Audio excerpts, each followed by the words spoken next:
दोस्तों, फ़िल्म संघर्ष 2 का ऑफ़िशियल ट्रेलर आप लोगों के बीच आ रहा है। आप लोगों को बता दें कि फ़िल्म संघर्ष 2 का टीज़र आप लोगों ने बहुत प्यार दिया था, लेकिन अब ट्रेलर की बारी है।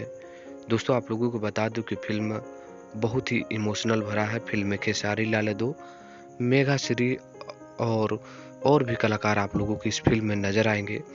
फ़िल्म के जो प्रोड्यूसर हैं रत्नाकर कुमार पराग पाटिल डायरेक्शन किए हैं।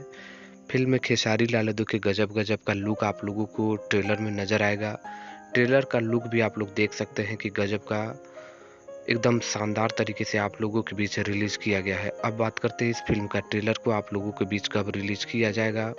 तो आप लोगों को बता दूँ कि फ़िल्म संघर्ष 2 को आप लोगों के बीच 25 अप्रैल को सुबह में 6 बजे वर्ल्ड वाइड के रिकॉर्ड यूट्यूब चैनल के माध्यम से रिलीज़ किया जाएगा। और इस फ़िल्म में खेसारी लाल यादव की बेटी भी काम की है।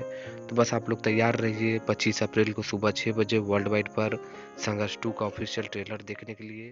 धन्यवाद।